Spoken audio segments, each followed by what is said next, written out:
Bienvenue dans l'ombre de la lumière avec Tissina. Dans cet épisode, je reçois une metteuse en scène de théâtre et plein d'autres projets qui va nous parler des subtilités de son métier. Je vous souhaite une belle écoute. Bon, c'est pas très grave. Bon, Ouais. ça va? Ouais, ça va, super. T'es où là? T'es à Paris? Ah oui. Et donc là, en fait, ça enregistre. Normalement, oui. Écoute, il y a marqué REC, j'ai l'impression. Ouais, je vois ça. Donc, ça enregistre. Alors, je pense qu'on va pouvoir commencer du coup. Oui, Alors, bienvenue dans mon podcast. merci. Comment ça va? Ça va très bien. Je suis dans une belle période en ce moment. Ah, super. Est-ce que tu peux te Ouais. présenter? Oui, donc je suis Victoire Berger-Perrin et je suis metteuse en scène de théâtre. Et je fais ce métier maintenant depuis 2012. En tout cas, j'ai commencé à travailler dans le théâtre en 2012 suite à une reconversion. Ah, génial. Et quelle est ta définition de ton métier? Le métier de metteur en scène, pour moi, c'est de mettre debout un texte. Donc, on a un texte entre les mains qu'on a choisi ou qui nous a été confié ou qu'on a écrit, et puis on va lui donner vie en le faisant incarner par des comédiens et en matérialisant l'univers, le décor, les musiques, les costumes. Voilà. D'accord. Alors du coup, de quoi... non. Comment ça se passe quand une pièce se monte? Est-ce que justement tu dis que c'est par rapport au texte, donc est-ce que parfois ça peut être toi qui l'ai écrit et tu vas voir un théâtre ou une production de spectacle? Comment ça se passe exactement? Oui, la plupart du temps, il me semble que le metteur en scène, il propose un projet parce que, tout simplement déjà parce qu'il choisit les textes qu'il a envie de monter. Donc, moi, j'ai eu les 2 cas de figure, mais surtout au démarrage, c'est moi qui étais à l'initiative de mes projets. Donc, si je parle de celui qui a été, à ce jour, le plus important de ma carrière, c'est En attendant Bojangles. C'est l'adaptation d'un roman d'Olivier Bourdeau et j'ai adoré ce roman et j'ai décidé de proposer une adaptation théâtrale. Donc, j'ai obtenu les droits et j'en ai écrit l'adaptation en pièces. Et ensuite, je suis allée la proposer à un producteur avec lequel j'avais déjà travaillé en tant qu'assistante à la mise en scène. Parce que avant d'oser franchir le cap de la mise en scène, je me suis beaucoup formée sur le terrain auprès de différents metteurs en scène en tant qu'assistante à la mise en scène. C'est ça qui m'a permis d'apprendre. Donc, ce producteur, je suis allée le voir et il a adoré l'idée, il a aimé mon adaptation et c'est comme ça qu'il a pu produire la création de ce spectacle. Puis ensuite, viennent le choix des comédiens, le choix de mon équipe technique, décor, costume, musique, chorégraphie. Donc, à partir de là, se décline sous toutes ses coutures le spectacle. Et tout ça, c'est toi qui choisis le décor, les comédiens et l'équipe Oui, technique? oui, parfois on choisit à deux avec le producteur parce qu'il est vraiment source de propositions et donc c'est pareil, je pense que plus on démarre, plus on est accompagné. Donc à mes débuts, ça a été un travail d'équipe. Il y a certains comédiens que j'ai choisis moi-même et d'autres qui m'ont été suggérés. Pour l'équipe artistique, l'équipe technique, pardon, je les ai choisis en allant regarder ce que j'avais vu d'eux. Par exemple, il y a une scénographe avec qui j'ai beaucoup travaillé, qui s'appelle Caroline Mexme. La première fois que je l'ai choisie pour En attendant Bojangles, c'est parce que j'avais vu qu'elle avait créé 2 décors qui me paraissaient totalement dans le même esprit que ce que je voulais pour Bojangles. C'était le décor de Adieu Monsieur Hoffman et celui des coquelicots des tranchées. j'ai été voir, c'était la même décoratrice. Je me suis dit, bon, bah, c'est elle qu'il me faut. Et puis, mon producteur a validé mon choix. Donc, de toute façon, généralement, le producteur valide nos choix, puisque c'est lui qui a le dernier mot. Mais c'est un travail de discussion, de bonne entente pour choisir ensemble l'ensemble de l'équipe. Et puis ensuite, c'est moi qui donne une orientation à chacun de mes collaborateurs sur ce que j'imagine pour le spectacle. Mais chaque collaborateur est une source de propositions énorme dans son domaine d'expertise, parce que je ne suis pas experte. Je suis une sorte de chef d'orchestre qui prend beaucoup de plaisir à harmoniser le tout. C'est ça que j'adore dans mon métier, c'est voir l'ensemble des éléments du spectacle se mettre en harmonie. Et c'est magique. Quand ça se passe bien, c'est magique. Mais voilà, et donc je fais confiance à ma décoratrice qui va embellir ce que je lui propose. C'est-à-dire que moi, je lui donne des idées un peu vagues et elle va trouver le plus beau moyen, le meilleur moyen, le plus théâtral, le plus efficace pour faire un décor autour de ça. Et c'est pareil pour le compositeur musique. Généralement, j'aime bien faire composer les musiques pour un spectacle. C'est pas toujours le cas. Là, c'est pareil, on a le choix. On peut soit aller chercher des musiques existantes, des tubes qu'on aime, et dans ces cas-là, ils sont accessibles en fait. Il faut aller les chercher dans le répertoire et puis les déclarer, mais on peut les choisir pour son spectacle. Soit on compose des musiques originales pour sa création. Donc, et là, c'est hyper important la relation avec le compositeur. Parce que le son et la musique, je m'en sers énormément. Pour moi, c'est fondamental. J'ai beaucoup de scènes qui sont en musique. Puis, bon, les transitions, voilà, ça rythme un spectacle, ça donne le ton à un spectacle. Et donc, si le compositeur n'est pas en accord avec nous, c'est un dialogue au quotidien, des échanges, des retours. Il me fait écouter, je lui demande de modifier. Mais c'est pareil, ceux avec qui j'ai travaillé comprenaient vachement bien ce que je voulais et mon univers et arrivent à faire des choses encore plus belles que ce que j'aurais espéré, quoi. Et à quel moment commencent les répétitions? C'est-à-dire qu'après que tu aies choisi les comédiens, vous commencez directement? Ça peut être des délais un peu plus longs. Les répétitions, en tout cas, en général, dans le théâtre dans lequel j'ai l'habitude de travailler, qui sont souvent des productions de théâtre privé, c'est assez rapide. Donc, il faut au moins 5 à 6 semaines de répétition. Avant cela, c'est bien de commencer par un travail de lecture à la table. Et il y en a de plus en plus, justement, pour pouvoir entamer les répétitions avec déjà une base solide. Mais donc, il y a souvent plusieurs lectures qui sont faites avec les comédiens, où on travaille les personnages, les premières intentions, juste assis autour d'une table. Donc ça peut être des mois à l'avance, parfois, avant de commencer les vraies répétitions.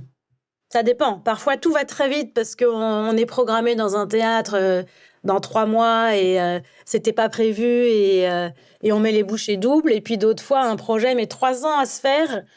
Et là, il y a eu un nombre de lectures incroyables, des mois de pause avant de reprendre, avant de se lancer, avant d'avoir le go définitif de ça y est, maintenant on y va. On rentre en répète. Ah oui, mais qui c'est qui prend la décision du coup du go définitive? C'est la production? C'est souvent...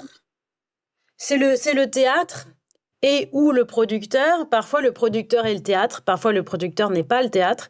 C'est un partenaire du théâtre dans lequel on va être programmé. Plus les disponibilités des uns et des autres. Plus on est nombreux sur un projet, plus c'est la croix et la bannière pour réunir tout le monde.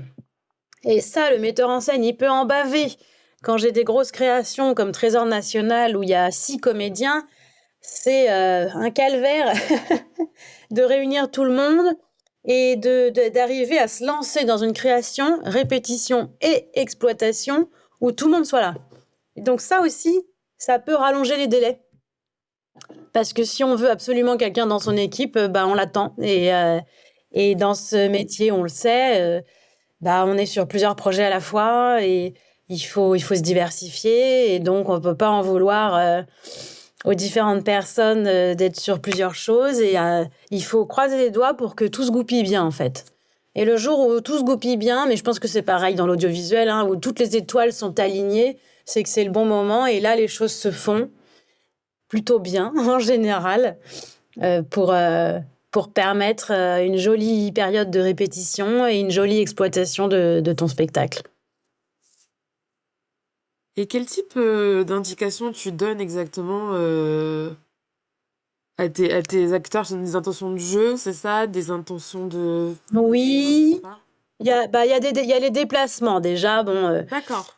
c'est les déplacements et les intentions en gros, surtout quoi.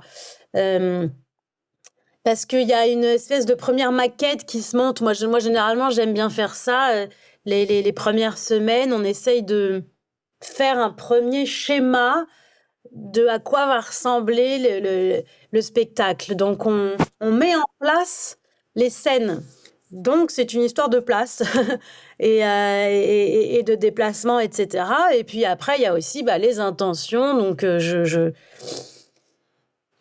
leur donne, enfin, ils sont beaucoup source de propositions également, hein. Les acteurs, ils créent énormément, mais on est main dans la main, quoi. On travaille main dans la main et je les oriente vers ce que j'imagine, plus ou moins, après j'ai aussi pas mal de techniques, c'est-à-dire que je suis très vigilante sur, le tempo et donc c'est les temps qu'il faut ou au contraire les moments où il faut pas de temps, les moments où il faut enchaîner vite, les moments où il faut marquer le coup. Je fais très attention à ça parce que ça donc ça, c'est que de la technique. Voir si on veut aller plus loin, c'est que de la stratégie pour faire passer les faits. Enfin, et ça change tout. C'est-à-dire que la même phrase, elle peut être dite, d'une manière où, ça passe complètement à la trappe ou au contraire, ça fait rire ou ça émeut, et ça, c'est la façon de le dire. Donc parfois, je vais jusqu'à mâcher la façon de le dire, quoi. Voir à la syllabe près, à dire: «Il faut que tu insistes sur cette syllabe, on l'entend pas assez», des choses comme ça, quoi. Ouais, donc en fait, ouais, le metteur en scène, c'est vraiment il met la subtilité du texte, des silences, c'est ça qui est important. C'est très important, oui, oui. Après, il est un superviseur, mais je considère que les 3/4 du travail, il est fourni par le comédien, hein. C'est lui qui donne, quoi. C'est sa personne, c'est sa proposition et c'est énorme. Et après, moi, je fais avec et je le pousse ou j'en tire ce qui me semble le plus, résonnant ou au contraire, je dis: «Stop, ça, j'y crois pas trop». Enfin, je confectionne là-dedans, mais avant tout, c'est dans un être humain, quoi, qui transmet quelque chose et ça, c'est quelque chose d'admirable que je ne sais pas faire. Je ne suis pas comédienne. C'est l'un des aspects un peu délicats de ma posture, c'est que je fais partie de ces metteurs en scène qui ne sont pas comédiens. Il y en a pas beaucoup, il y en a, mais et donc j'ai une autre position. Je peux pas, par exemple, je peux mais c'est peut-être pas plus mal, mais je peux pas leur montrer comment faire, Mmh. puisque j'en suis incapable. Donc je leur fais beaucoup confiance, je mise beaucoup sur eux et parfois peut-être que j'ai pas les mots, c'est possible. Et avec ça, d'un autre côté, c'est pour d'autres choses, c'est peut-être une force aussi. Donc bon, je prends avec ce que je suis. Moi, je trouve En ça tout bien cas, parce que ça donne une vision de spectateur et plus, le fait de pas mmh forcément mh. être comédienne, c'est plutôt bien. Bah, c'est intéressant aussi, je pense. Ariane Mouchkine, par exemple, n'est pas comédienne, donc on peut se dire que ça va. Je me doute que tu restes pas à chaque pré-représentation, donc Attends, à j'ai pas quel moment entendu ta phrase là. je me doute que tu ne restes pas à chaque représentation quand par exemple, la première se fait, à Mmh. quel moment, du coup, ton travail s'arrête? Oui, c'est une bonne question, il s'arrête, une première fois, quand le spectacle est lancé, donc en général, je suis présente aux premières. Mhm. Enfin, donc, quand je dis les premières au pluriel, donc la Oui. première, la deuxième, voire la troisième. Puis après, je m'éloigne, je les laisse faire leur petit chemin. Et je pense que c'est quand même essentiel de venir revoir régulièrement l'avancée du spectacle, parce que ça bouge, évidemment. Les comédiens se l'approprient, ce qui est très bien, ce qui soulage beaucoup. Enfin, moi, je trouve ça génial de leur laisser. Et puis, quand même, parfois, de rectifier le tir, de remettre le bateau droit. Ok. Donc, de revenir, je sais pas, toutes les 2 semaines. Par exemple, pour Walt, la folie Disney, c'est une de mes dernières créations, interprétée par Clément Vieux, qui interprète Walt Disney en seul en scène. J'y allais toutes les 2 semaines. En plus, j'habite Bordeaux, donc Oui. la plupart de mes spectacles jouent à Paris. Donc, de toute façon, la distance m'oblige à couper le cordon. Oui. Et ce qui est pas plus mal, ce qui est pas plus mal pour pas que je sois tous les soirs dans la scène à vouloir tout contrôler. À un moment, on ne contrôle plus, mais on garde un petit œil. C'est ça, donc est-ce Et que toutes les 2 semaines, tu vas pas leur redire des indications en mode là, t'as été un peu comme ça, est-ce que tu peux refaire comme ça? si, si, C'est pas un ça. peu. Si? Bah si, il faudrait. En fait, parfois, j'ose pas. C'est terrible, hein, en me disant: «Je vais les saouler, c'est bon, maintenant c'est leur truc». Mais en fait, je crois qu'il faut, Mm. parce que c'est pour le bien du spectacle. Hem, je crois qu'il ne faut jamais se reposer sur ses acquis, mais ça, je l'ai appris, hein, avec le temps, et qu'un spectacle peut toujours s'améliorer ou au moins, garder, sa fraîcheur, sa force, et que donc faut rien lâcher. Enfin, il faut rien lâcher. En tout cas, quand j'y vais, il faut en profiter pour communiquer ce que j'ai ressenti et ce que je pense, pouvoir être encore mieux. Et il y a des comédiens qui en sont demandeurs. Par exemple, Clément Vieux, en effet, alors peut-être parce qu'il est seul, parce qu'il incarne un personnage fort, Ouais. il en voulait toujours plus. Toujours, toujours faire mieux et toujours savoir ce qu'il peut ajouter de nouveau, ce qu'il peut changer, et cetera. Et en fait, c'est hyper positif. Et c'est pour le bien du spectacle et pour la vie du spectacle, et qu'on ne lâche jamais, quoi, qu'on ait envie, même si s'il a pris sa route, s'il joue régulièrement, si ça marche, bah, de pas se reposer là-dessus.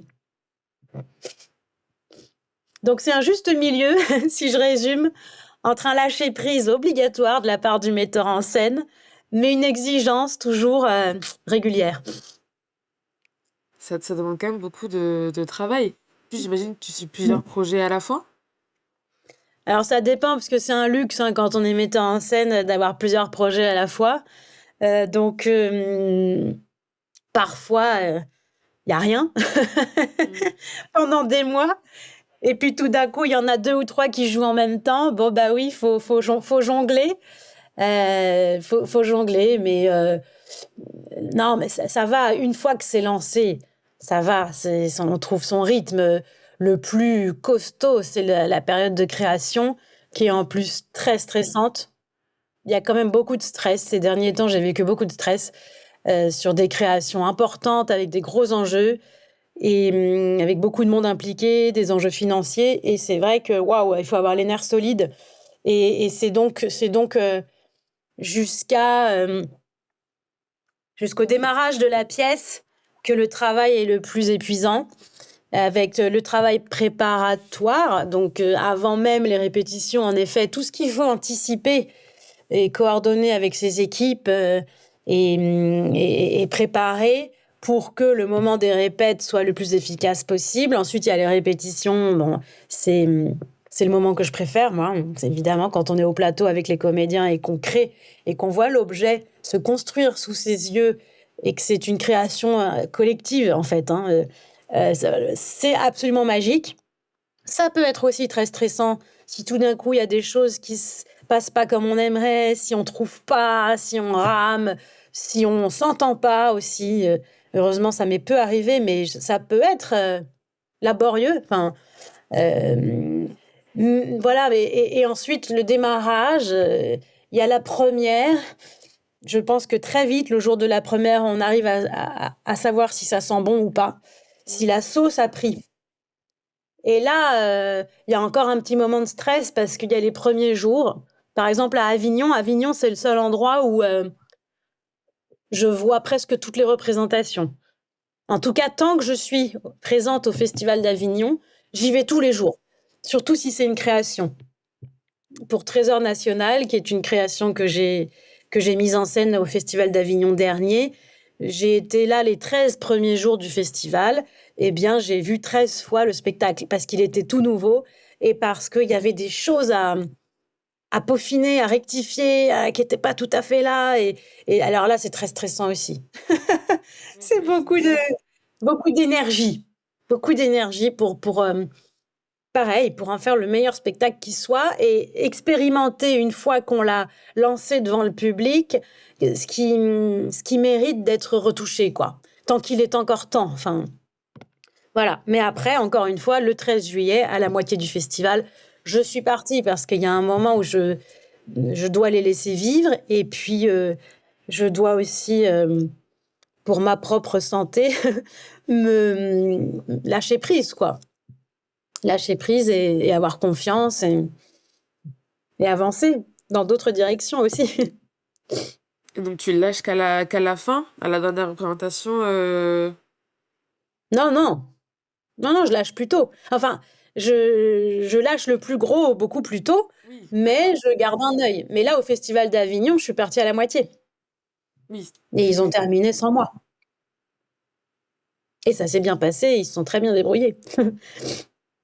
Quel autre type de... Est-ce que tu fais que des pièces de pièces de théâtre ou tu fais d'autres types de spectacles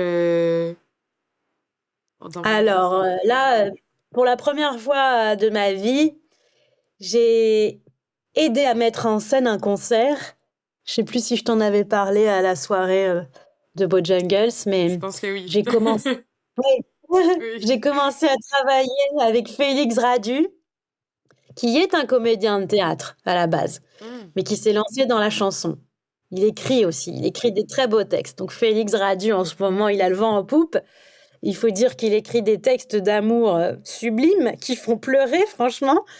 Et j'ai eu la chance de le rencontrer grâce à notre attaché de presse commun qui nous a présenté. Or, Félix, en ce moment, tourne avec son premier concert de son premier album qui s'appelle Infini plus 3. Et je suis arrivée pile au moment où il démarrait avec un concert à nu. Il était seul avec un micro et rien d'autre. Si, 2 musiciennes quand même, mais aucune mise en scène. Et donc, nous avons collaboré à la mise en scène, tous les deux. Je l'ai aidé à habiller son spectacle. Et ça a été génial. Donc ça c'est tout récent. En fait, c'est ma dernière mission à ce jour. Ça a été après le lancement de Walt au Lucernaire. Ça m'est tombé dessus. C'est tombé à pic, vraiment. Et c'était très intéressant.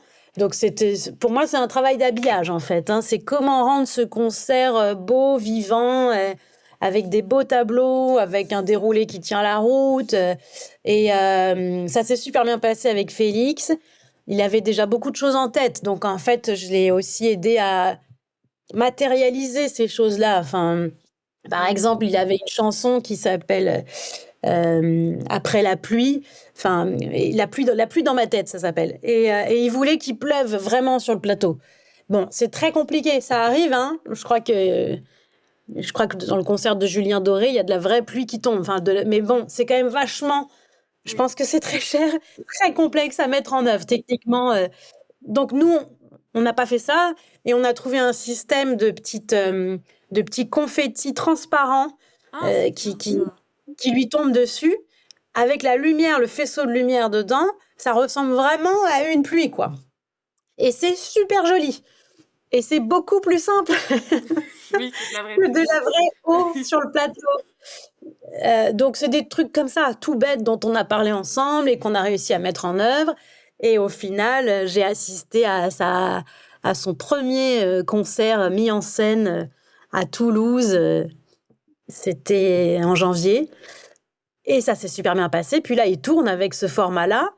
Je continue d'y aller. Là, il joue à Bordeaux la semaine prochaine, donc ça tombe très bien. Je vais les retrouver à Bordeaux, on va retoucher encore certaines choses et puis surtout, on va grossir le dispositif en fonction des salles parce qu'il D'accord. remplit, toutes les salles qu'il programme et la prochaine grosse échéance, c'est le Trianon.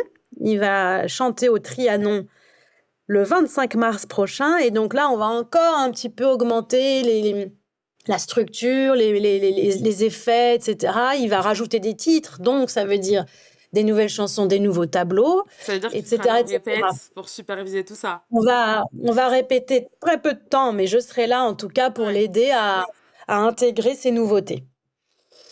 Donc voilà, ma première mise en scène de concert.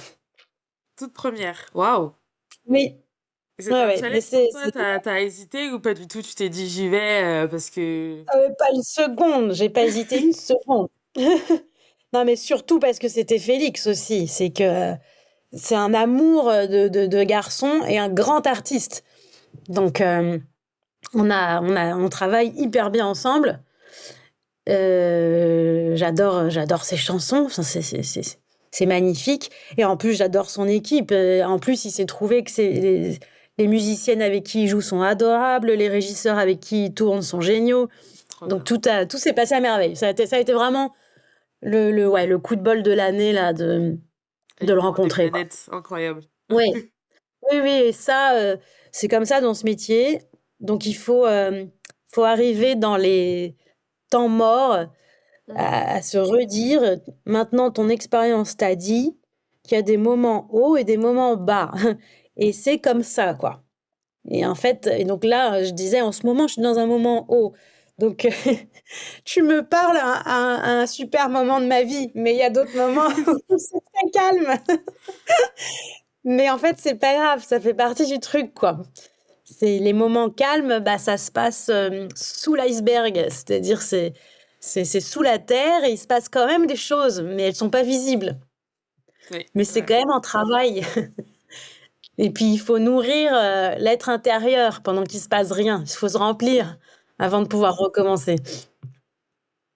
Et tu aurais envie de refaire d'autres mises en scène de concerts? Bah, pourquoi pas? Bien sûr, ouais. En tout cas, ça la première expérience, m'a beaucoup plu. Je pense vraiment que ça dépend énormément de l'artiste avec qui tu travailles, hein, c'est évident, des gens avec qui tu travailles. Hem, Félix, il va certainement lancer un deuxième album, dans quelque temps. Bon, bah, j'adorerais pouvoir repartir avec lui, on verra bien et après si d'autres personnes, font appel à moi un jour, mais qui sait? Avec grand plaisir. De toute façon, je trouve ça super de se diversifier. Donc je prends, bien entendu. Et tu me disais que c'était une reconversion. Oui, Est-ce que c'est une idée qui te trottait dans la tête depuis un moment ou tu as toujours eu envie de faire je ça mais pense tu que pas osé? oui, je pense qu'en fait, c'est quelque chose qui est chez moi depuis toujours, mais que je n'aurais jamais pu imaginer. J'ai toujours aimé le spectacle, le théâtre, la comédie, comme beaucoup d'enfants en même temps, hein, mais bon, voilà, j'ai créé des spectacles toute mon enfance et puis je prenais des cours de théâtre en amateur. Et puis, je me suis lancée dans une vie professionnelle, très sérieuse en entreprise, dans les médias et la publicité parce que je ne pouvais pas concevoir qu'on travaille dans le théâtre, je pouvais pas le concevoir. Là, il y avait personne dans ma famille et personne ne connaissait rien de ce métier donc et voilà donc mais c'est à 29 ans, je pense que le chiffre, il est symbolique, à la veille des 30 ans, que j'ai pété un plomb. Et que je me Ah suis oui! dit: Je ne peux pas faire ce que je fais toute ma vie». Je voyais le tunnel, et ça me donnait des vertiges, quoi, heu, parce que ça n'avait pas de sens et qu'en fait, je pense et alors, c'est sûrement un luxe et peut-être que, c'est facile de dire ça, je sais pas, qu'il faut faire un travail qui nous plaît. Bon, en tout cas, moi, c'est ma conception des choses et je ne pourrais pas faire autrement. Donc j'ai tout remis en question. Et j'ai réussi à trouver cette opportunité de stage, dans un théâtre à Buenos Aires. Donc c'est ça alliait, la distance, Ça me permettait de partir loin pour prendre du recul et de la distance par rapport à mon milieu et à la fois de tester un métier totalement nouveau, quoi. Mais qui m'attirait. Enfin, Mais c'était pas un Buenos truc. Aires. Oui, Buenos Aires, c'est parce que j'avais fait Erasmus en Espagne, donc Oh, je parlais espagnol. Ouais, j'ai eu une expérience extraordinaire autour de mes 20 ans. J'ai passé 3 ans à Madrid en échange universitaire, premier boulot à Madrid. Donc et j'ai toujours cet attrait pour la culture hispanique, Espagne, Amérique du Sud. Bon, j'adore ça. Et donc, c'est par un plan, hein, par un plan de quelqu'un que je ne connaissais pas, mais qu'on m'a recommandé à Buenos Aires. Et ça tombait pile poil puisque je parlais la langue et que le pays ouais. m'attirait. Dans un théâtre, enfin, c'est pareil, hein, il y avait tout qui coïncidait. Mais n'empêche que je suis partie là-bas, je faisais pas ma maline, que j'étais en train de plaquer mon boulot en France, que je ne savais pas ce que j'allais faire de ma vie et que je partais loin, seule, tester quelque chose. Enfin, voilà. Enfin bon, j'ai eu des crises d'angoisse monstrueuses à ce moment-là, hein. Je savais que je jouais ma vie un peu. Mm. Et je savais que j'espérais ne pas revenir au même endroit 4 mois plus tard, parce que je suis partie 4 mois. Et je me suis dit, j'espère qu'il va y avoir du changement. Voilà. Et je ne pensais pas qu'il y aurait un changement si drastique. Enfin, c'est-à-dire que ma vie a basculé. Ça a tout changé dans ma vie, puisque je suis revenue de ces 4 mois transformée, avec la résolution que j'allais essayer de travailler dans le théâtre. Donc Waouh. j'ai quitté ma boîte et j'ai tout fait pour trouver ma place dans le milieu du théâtre. Sauf que ça s'est pas fait. Enfin, la mise en scène est venue au fur et à mesure. D'abord, j'ai vendu mes compétences organisationnelles, puisque j'avais fait des études de marketing et de commerce et que j'avais travaillé dans les médias et dans la pub. Ouais. Bah, je me suis proposée en tant qu'assistante de production, chargée de communication, chargée des relations avec le public, chargée de diffusion. J'ai fait tous ces petits boulots d'abord qui m'ont mais qui m'ont permis de m'introduire dans ce milieu, de connaître, d'apprendre. J'ai appris plein de choses. Et c'est petit à petit que j'ai vu qu'en fait, moi, je voulais être en répétition et que dès que je devais quitter des répétitions pour aller faire autre chose, j'avais le cœur déchiré et qu'en fait, ce qui m'intéressait, c'était la création. Mais c'est venu petit à petit puisque je ne me l'autorisais pas et que je n'étais pas une artiste. Et donc, je ne voyais pas ma légitimité ni mes compétences, quoi. Donc, tout ça est venu au fur et à mesure des expériences. J'ai réussi à trouver des missions d'assistante à la mise en scène. Et à partir de là, voilà, j'avais ma place. Enfin, j'avais la place que je voulais. C'est-à-dire que j'étais aux répétitions, donc j'étais dans la création. Et donc, j'ai fait plein d'assistanats à la mise en scène, ce que j'ai adoré, ce que j'ai fait très longtemps, hein. Enfin, encore récemment, même quand j'étais metteuse en scène, j'ai continué à assister des metteurs en scène que j'admire, comme Stéphane Cotin, Xavier Lemaire, voilà, pour continuer à m'inspirer de ces gens-là, de leur expérience, de leur talent. Et puis, puis est venu le cap de la mise en scène où je me suis dit, allez, maintenant, il faut se lancer. J'avais peur, mais il faut proposer des choses. Et, et il faut y aller, quoi. Et voilà, enfin, tout est très progressif. Mais c'est vrai que Parcours. régulièrement, comment? C'est un très beau parcours déjà. Oui. Régulièrement, je regarde en arrière et je me dis, waouh, ouais, c'était en 2012, mon départ à Buenos Aires. Et donc, j'ai cette date en tête, hein. Donc, ça fait 14 ans que j'ai basculé. Maintenant, voilà, ça fait pas 14 ans que je suis metteuse en scène. Enfin, les choses se sont faites progressivement et puis le début est allé très vite et puis ensuite ça se stabilise. Donc c'est vrai qu'en attendant Bojangles, c'est incroyable ce qui s'est passé si vite dans mon parcours parce que la création était en 2015. Mais ensuite, après ce succès, il y a eu une longue période calme.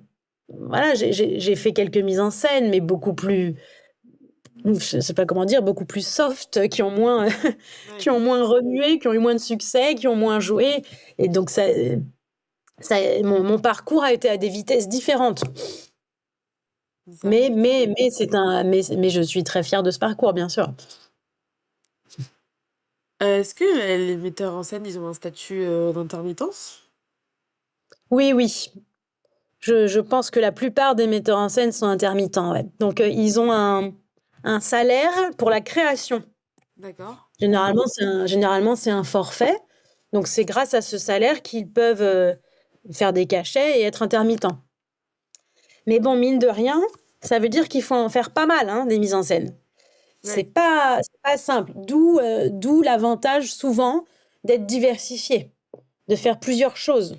Je connais des metteurs en scène qui sont aussi des vidéastes, qui font des vidéos pour des spectacles. Moi, j'ai été metteuse en scène et assistante à la mise en scène pendant pas mal de temps en parallèle. Parce que, pour faire plusieurs mises en scène par an, c'est pas simple, hein. Mm. Voilà. Et en plus de ça, le metteur en scène touche un droit de mise en scène sur les exploitations de ses pièces. Donc ça, c'est des droits d'auteur, quoi. Ah, Donc d'accord. voilà. Ouais, c'est le petit bonus en plus de son salaire. D'accord. Mais ça veut dire que tu as fait des études de marketing, du coup, avant? Ou Oui, commercial? oui, J'avoue, je reviens un peu, mais oui. oui. J'ai fait des études à Dauphine. Je sais pas si tu connais cette université. Si, je C'est une vois, oui. fac à Paris. Et donc, j'ai fait des études, comment ça s'appelait? Je sais pas, éco-gestion. Ah, Éco-gestion. J'ai fait spécialité marketing et j'avais fait un DESS à l'époque, donc c'est le bac plus 5 en marketing. Après, j'ai travaillé donc 5 ou 6 ans en entreprise dans des boîtes de médias ou des agences de médias. Donc, j'ai fait 2 agences, Cara et Havas, qui sont, je crois, ils font partie des plus grosses agences. Et ensuite, j'ai fait 2 régies publicitaires, Next Radio TV et Lagardère. Donc, pareil, des gros groupes. ah oui. Tout ça en 5 ou 6 ans, ce qui prouve quand même que j'avais la bougeotte, quoi. Et voilà. Et pourquoi dire ça? Et quand j'ai bifurqué dans le théâtre, j'ai quasiment pas fait de formation. Mais quand même, je me suis payé une petite formation de diffusion du spectacle vivant pour déjà me permettre d'avoir une visibilité un peu de comment fonctionnait le théâtre en France, pour rencontrer des gens et pour avoir une convention de stage parce qu'il fallait bien que je démarre quelque part. Ouais. Je voyais mal comment être rémunérée par un employeur alors que je n'avais aucune expérience. Donc j'ai commencé comme stagiaire. À 30 ans, j'ai fait un stage dans la troupe d'Édouard Baird qui jouait au Théâtre Marigny. Et, euh, et ils m'ont gentiment, je dis gentiment parce que j'étais toute nouvelle, accueillie en stage dans leur équipe. Bon, c'était une chance de fou de me Ah bah oui. retrouver là-dedans. Et voilà, c'était mon moyen à moi de démarrer professionnellement quelque part, quoi. Et ça a toujours été le théâtre, pas le cinéma, les séries peut-être? Euh, Quand j'étais petite, je rêvais d'être star de cinéma. C'est drôle parce que rien que le mot star, ça veut bien Ouais. dire ce que ça veut dire, quoi. C'est que c'était même pas actrice. Je pense que je rêvais d'être sur les affiches. Ça m'est passé avec le temps, heureusement. Donc, à part ça, non, c'était le théâtre. C'était le théâtre. Et aujourd'hui, toujours, en fait, ce qui est génial dans le théâtre et ce qui est irremplaçable, c'est le temps, le live, quoi, le direct. Ouais. Qui te fait sentir vivante, mais c'est merveilleux, quoi. Assister à une représentation de théâtre, c'est juste merveilleux et ce n'est jamais la même chose chaque soir. Je prends toujours autant de plaisir à voir des pièces, même plusieurs fois, parce que justement, on voit les changements, on ressent les différents publics, on ressent les différentes émotions des comédiens en fonction de sa journée. Enfin, donc, c'est ça qui me fait vibrer. Voilà, je le sais. Après, c'est pareil. Alors, c'est encore plus lointain que le concert, mais je me suis toujours dit, si un jour la vie me propose de faire quelque chose dans l'audiovisuel, pourquoi pas? Ça doit être passionnant d'être réalisateur ou... Mais alors, c'est vraiment autre chose, quoi. Là, pour le coup, j'ai intérêt à faire une grosse formation et il y a tout apprendre, quoi. C'est vrai qu'il y a des petits trucs en plus sur le métier de réalisateur. Oui. Il y a l'histoire de la Ouais, caméra, tout ça, mais après, il y a plein de toujours. trucs. Ouais, je trouve qu'il y a des choses assez similaires. C'est pour ça que je posais la question, parce que je trouve qu'il y a des Ouais, choses assez similaires sur déjà la direction, la scène, les déplacements. Ça, c'est de la réalisation en soi. Mais c'est juste que ouais. oui, dans la réalisation de fiction, il y a la caméra, il y a Il peut-être y a plein de il y choses a plein d'autres techniques trucs en qui sont plus. très, très différentes. Même enfin voilà, dans lequel on tourne les scènes, Ah oui, ça c'est oui. gérer les répétitions, les choses comme ça. Enfin, c'est tout un monde à découvrir. J'ai travaillé une fois sur un tournage, c'était pendant le Covid, puisqu'il n'y avait plus de théâtre. Ah oui. Mon agent, qui est génial, m'a trouvé un job de répétitrice sur un tournage et donc j'ai assisté à un tournage d'un téléfilm, où je faisais répéter le texte au comédien principal et donc là, j'ai pu observer et c'est vrai que c'est un monde différent mais passionnant aussi. T'as bien aimé? Ouais. Ouais, j'ai bien aimé. Mmh. Alors là, c'est des questions un peu plus légères. Je vais te Oui. demander, je vais te demander quelle est ta pièce de théâtre préférée. Oh là là, c'est dur. Ah oui? Faut que je réfléchisse vite, il y en a je réfléchis à celles qui m'ont fait pleurer parce que Ah oui. généralement, c'est voilà, ça quand ça touche droit au cœur, j'ai en fait, mon corps parle. Donc là, j'en ai 2 en tête, c'est donc Les Coquelicots des tranchées, Hmm. dont je t'ai parlé parce que la décoratrice Caroline Mex s'en était occupée. C'était une mise en scène de Xavier Lemaire et je l'avais vue à Avignon et ce qui est drôle, c'est que j'en ai un vague souvenir, j'ai des tableaux en tête, mais j'ai ce sentiment de la fin où j'étais en larmes tellement j'avais vécu d'émotions. Et il y en a une autre qui doit dater à peu près du même moment, pour le coup, que j'ai revue depuis, parce que c'est avec mon collaborateur Grégory Baquet. C'est Colorature, l'histoire d'une cantatrice qui s'est inventée cantatrice parce qu'elle chantait faux, mais elle donnait de nombreux concerts. Elle pouvait se le permettre et elle travaillait avec un pianiste qui l'a suivie malgré tout. Et le pianiste est interprété par Grégory Baquet, la chanteuse est interprétée par Agnès Bove. Le spectacle est canon. Canon, c'est pareil, il y a tout, il y a le rire, l'émotion, les larmes à la fin pour cette femme qui s'est voilée la face et mais qui a malgré tout suivi ses envies, ses rêves. Ce pianiste qui n'a pas osé lui dire la vérité et qui a fait semblant. Enfin, plein de choses qui m'ont beaucoup touchée et ça m'est resté. Donc là, c'est 2 pièces que j'ai en tête. Bah, faudrait que je réfléchisse plus longtemps pour en trouver d'autres. Mais bon, il y en a plusieurs dans ma vie qui m'ont marquée. Est-ce que t'as un film préféré? Euh, oui, il y en a un aussi que j'ai revu récemment tellement il m'avait marqué dans ma jeunesse. C'est Va, vis et deviens. Et c'est l'histoire d'un jeune Éthiopien qui est adopté par une famille juive et qui va s'intégrer dans cette famille en Israël. Et l'histoire d'amour entre lui et ses 2 mères, sa vraie mère, qui lui a dit va, vis et deviens, parce qu'elle veut le sauver de ce pays et donc elle l'envoie dans une autre famille. Et de sa mère adoptive qui l'accueille et qui l'aime autant qu'une vraie mère. Et c'est magnifique. C'est magnifique. Et je l'ai vu, je pense, à 18 ans et je m'en souviens comme si j'y étais. Et très récemment, je l'ai re-regardé et ça m'a fait le même effet. Voilà. Oui, c'est un peu, ouais. Je comprends. Euh, Ta série préférée? Si tu regardes des séries, d'ailleurs. Si t'as le temps. Hmm. J'en regarde très peu. Donc, dans les séries drôles, il y a How I Met Your Mother, que j'ai beaucoup, beaucoup apprécié.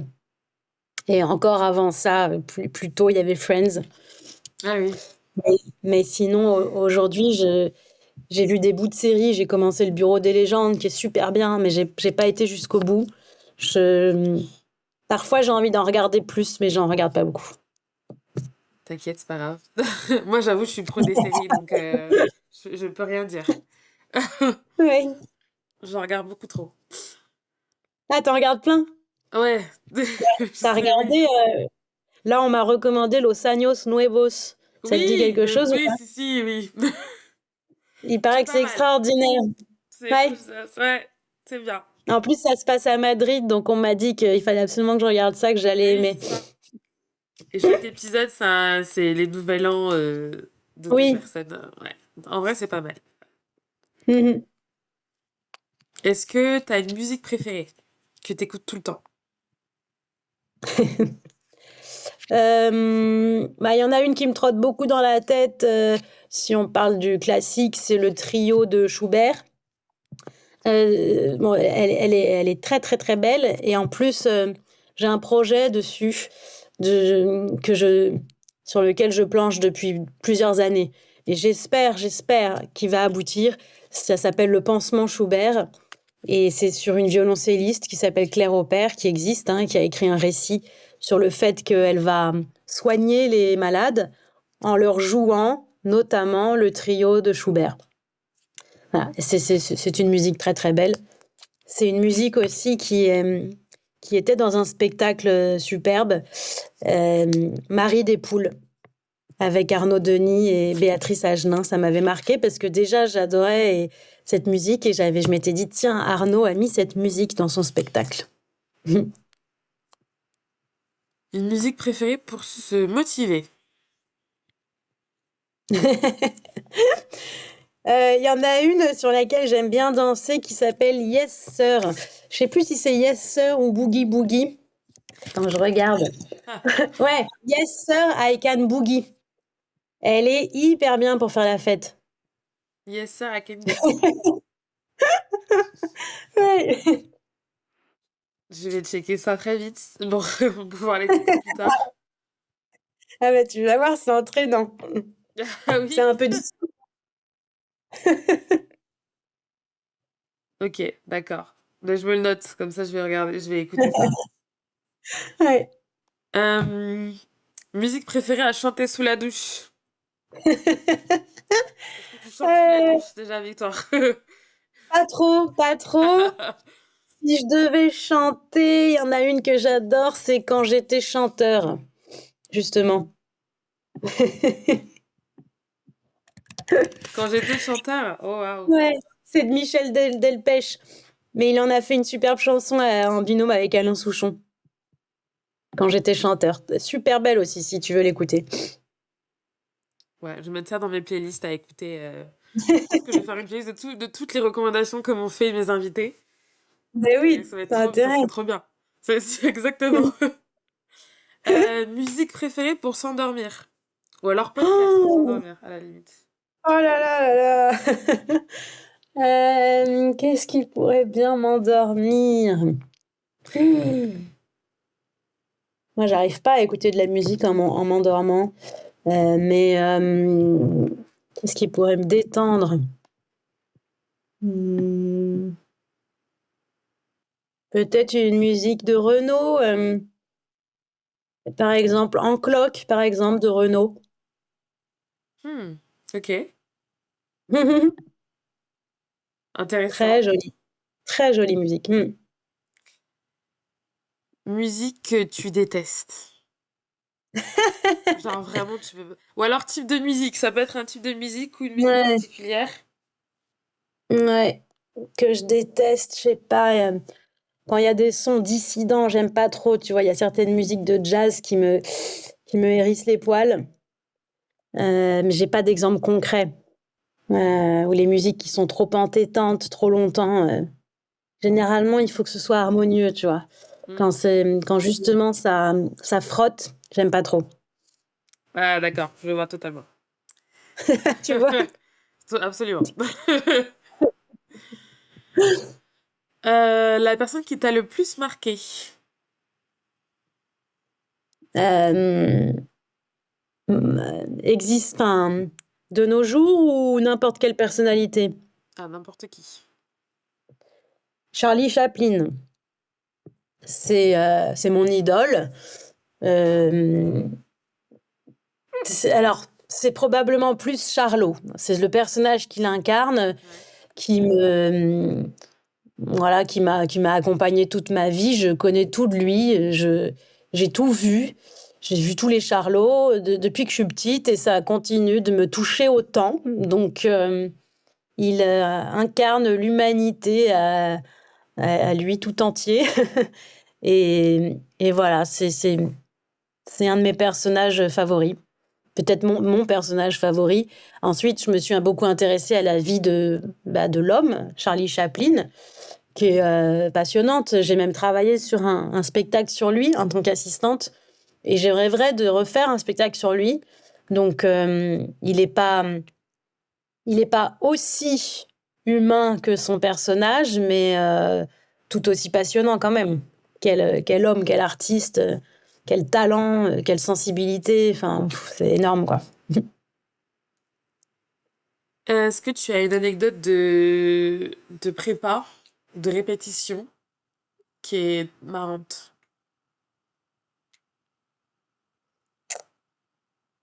Je réfléchis, j'en ai une qui est marquante, mais qui est pas marrante. Ah, Mais est-ce que tu veux j'en la ai une quand raconter? même.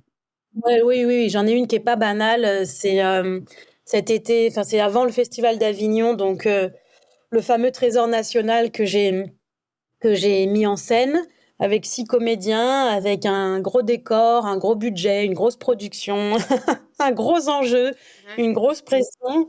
Et on a répété notre dernière résidence sur place dans notre théâtre à Avignon. C'était donc au mois de mai. On arrivait donc à la fin, en fait, à l'aboutissement de la création.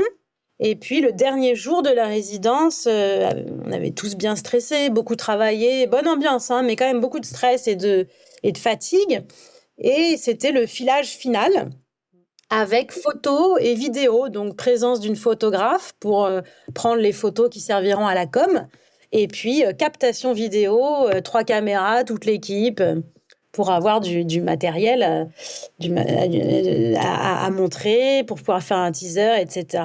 Les comédiens en costume, les lumières, la totale, quoi. L'autrice du livre qui vient aussi, quelques personnes dans la salle.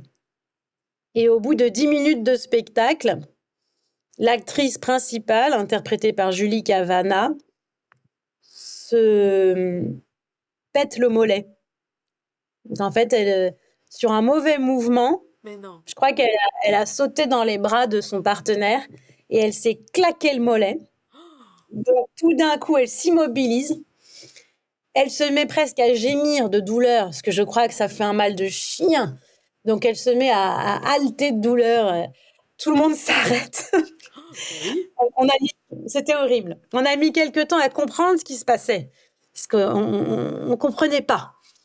Et puis, on a tout arrêté. On avait joué 10 minutes. Il a fallu allonger Julie. Ensuite, je ne sais pas ce qui s'est passé. On l'a amenée chez les pompiers. Donc, on n'avait pas pu faire notre dernier filage. On n'avait pas de photos. On avait 10 minutes de vidéo. Et surtout, on avait une actrice à qui on a dit « Vous ne pourrez pas vous remettre debout pendant au moins 1 mois. Oh, waouh. Minimum. » Alors qu'on jouait dans 1 mois. Parce qu'on était à 1 mois du festival. Donc, je peux te dire que c'est une histoire qui nous a soudés parce qu'on était tous en pleurs. Moi, la première. Bon, Julie, elle était en souffrance et en pleurs en disant pourquoi ça m'arrive, pourquoi moi, je suis désolée, les amis, des trucs, je me déteste, enfin bon, dans tous les sens. Moi, en larmes et toute l'équipe, Enfin, c'était dramatique, quoi. On a repris tous le train, parce qu'on avait notre train 1 heure plus tard pour Paris. On rentrait tous quand on quittait le Raisin. On a pris tous notre train de retour en larmes, à pas savoir ce qui allait nous arriver. Et surtout à se dire qu'est-ce qui va se passer avec Julie, parce que elle doit être sur pied le 1er juillet, quoi. Et on était le 1er juin. Ben voilà. Ça a été vraiment la cerise sur le gâteau à la fin de cette résidence. Finalement, bah, comme d'habitude, les choses se sont bien passées. Elle a joué notre avant-première qui était mi-juin à Versailles. Elle l'a jouée assise. Donc, j'ai dû annoncer à tout le public que Julie s'était blessée et que donc elle serait sur une chaise pendant tout le spectacle. Et donc, les acteurs gravitaient autour d'elle. Et bah, ça a été un succès. Ça a été une très belle représentation. Et ensuite, au Festival d'Avignon, elle a joué avec une épée de Damoclès tout le mois, avec son mollet qui tenait tout juste. Elle mettait des scratchs derrière, comment on dit, des straps. Elle accrochait des straps derrière son mollet pour que ça tienne un peu. Et elle a fait tout le mois comme ça. C'était chaud, quoi. Wow.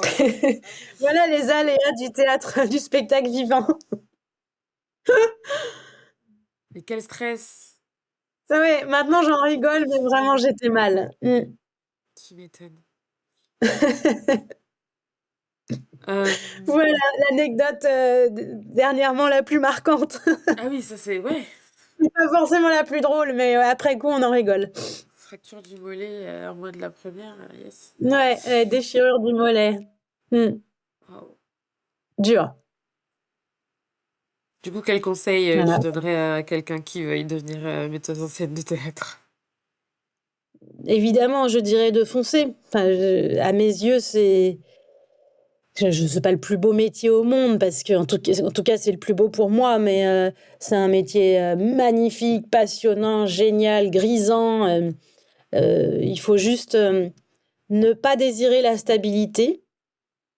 Il faut accepter l'incertitude et l'instabilité, sinon c'est pas un métier pour toi. Sinon, il faut foncer. C'est top, ça rend heureux. J'aime beaucoup ces conseils-là. Il faut pas accepter la stabilité. D'accord. Non, il faut pas. Après, c'est vrai que dans Ah tout, bon. bah oui, de toute façon. Il faut accepter l'instabilité. Il y a des gens, il y a des copains, des copines qui me disent je t'admire, je pourrais jamais faire ce que tu fais, tellement c'est incertain. Bon, bah voilà, ces gens-là, ils le savent, quoi. C'est pas pour eux. Enfin, après, si la personne est prête à vivre dans une vie où chaque jour, tu ne sais pas ce qui va se passer, tu n'as pas de visibilité sur ton avenir, eh bien, c'est bon. Et moi, c'est le cas parce qu'en fait, je me suis rendu compte que je préférais ça à la routine. La routine m'angoisse beaucoup plus. Donc maintenant, voilà, le choix est fait, quoi. Je comprends. Si tu devais remercier une seule personne pour là où tu en es, ça serait qui? Oh là là là. Une seule, c'est vachement compliqué. Ouais. Je peux t'autoriser 2, mais c'est le maximum.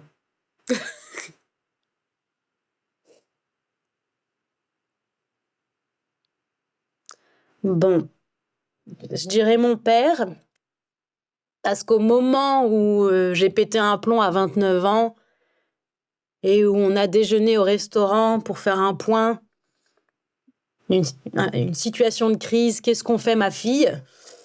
Il a compris, quoi. Et je crois même que c'est lui qui a dit et si t'allais faire un stage dans un théâtre à Buenos Aires? Parce que on connaissait un lointain contact à Buenos Aires, donc il a été pas le moteur, mais en tout cas, il a ouvert la porte.